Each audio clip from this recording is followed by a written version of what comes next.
Finally અમે લોકો ઘરે આવી ગયા હતા અને બસ જો આફ્ટરનો ટાઈમ થઈ ગયો છે અને બેટરી થોડીક ડાઉન થઈ ગઈ છે એટલે મેં કીધું લાવ વ્લોગનો એન્ડિંગ લઈ લઉં અને બસ પછી કાલથી વ્લોગ પાછા નવા ચાલુ કરીશ, કારણ કે અત્યારે તો ફૂલ તાવ જેવું આવ્યું છે એવું લાગે છે, બેટરી ડામાડોળ થઈ ગઈ છે. તો સારું ચલો આજ સાથે રાતે અમારે 12 જેટલું થઈ ગયું એટલે બહુ લેટ થઈ ગયું એટલે પછી આપણે કંઈ એન્ડિંગ લીધું નહોતું ને થોડુંક ફીવર થઈ ગયો છે. તો મેં કીધું મળીએ કાલે એક નવા જ વ્લોગ સાથે, ત્યાં સુધી બાય બાય, ગુડ નાઇટ, જય શ્રી કૃષ્ણ. સો જો ભાઈ આપણે સેકન્ડ ડેઝની મોર્નિંગ થઈ ગઈ છે અને દવાખાનાના કામમાંથી ભાઈ અમે ફ્રી જ નથી થતા, કારણ કે મારા સાસુને કાનમાં ખબર નહીં અચાનક સબાક આવવા માંડ્યા છે અને સસરાને બ્લીડિંગ ચાલુ થઈ ગયું છે બાથરૂમમાં, કારણ કે મારા સસરાને ઓલરેડી બાયપાસ થયેલું છે અને પ્રોસ્ટીજનો બી પ્રોબ્લેમ છે. તો ઓલરેડી 3 વખત ઓપરેશન થઈ ગયું છે. તો જો ભાઈ અમે એક બીજું રૂમ હતું કે તમે આવું હોય ને તો બીજોરું છે ને ઠંડુ કહેવાય. જો ભાઈ અમે બીજોરું લઈ આવ્યા છીએ. હવે આનું શરબત મારા સસરાએ પીવાનું છે, આવા 2-3 લઈ આવ્યા છીએ. તો આ છે બીજોરું. શરબત આવડતું નથી એટલે આપણે યુટ્યુબમાં જોઈને બનાવશું કે કેવી રીતે બને છે, કારણ કે મારા સસરાને નથી આવડતું. એ કે તું તારી રીતે બનાવ, ભાવશે તો પીશું એમ, પણ કીધું છે ડૉક્ટરે તો એ કે સારું કહેવાય. અને બીજું એક હજી કાંઈક દભ કે એવું કાંઈક કીધું છે.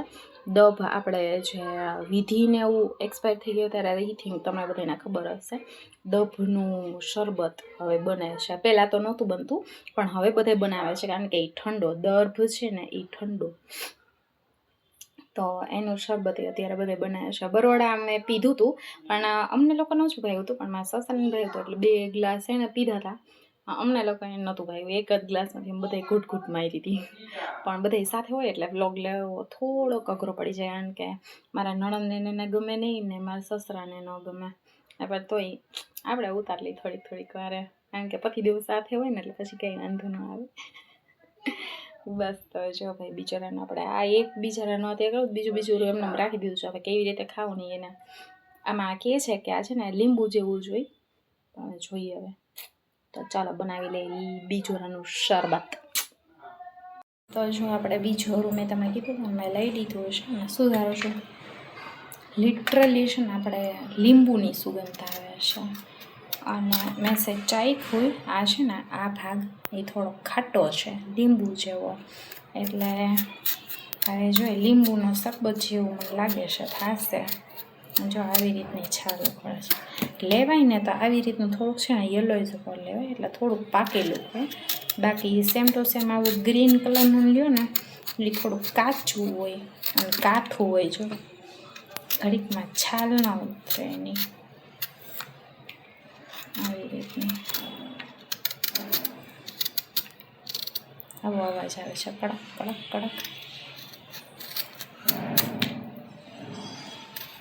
આ બીજોરાની લીંબુમાં કેમ સેજ આમ કરે ને તો ઓલા છાંટા ઉડે, આમાંય ઉડે છે.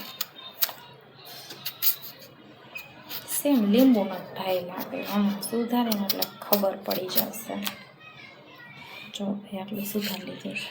સુધારામાં તો છે ને કાઠું બહુ છે, બતાવું તમને. સુધારાતું તો છે જ નહીં મારાથી તો.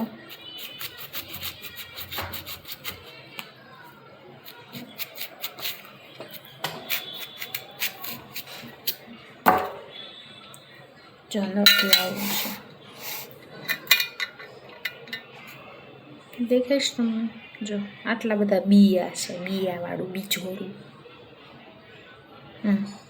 સ્મેલ તો સેમ ટુ સેમ લીંબુ, ઉપરનું પાછી અંદરનું સેજ થોડું ખાટું છે, વળી પાછું હાવ અંદર કરે ને તો વળી પાછું કડવું છે એવું લાગે છે.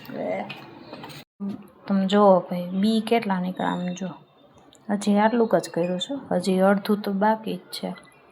એકમાંથી અડધું કર્યું છે, આમ જો આમાં જો આ બી કાઢવામાં જ આપણને ટાઈમ વયો જાય અને સ્વાદે તો જરાય ભાવે એવું નથી.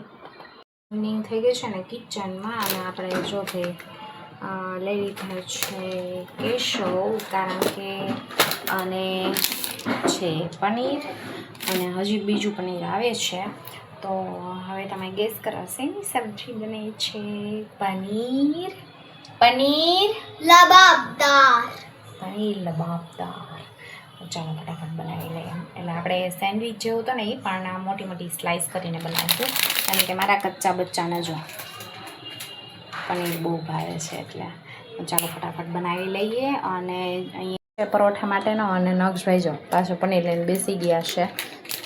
એટલા માટે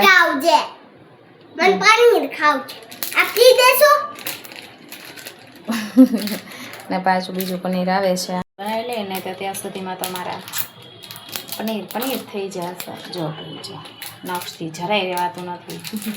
ચાલો ફટાફટ રસોઈ બનાવી લઈએ.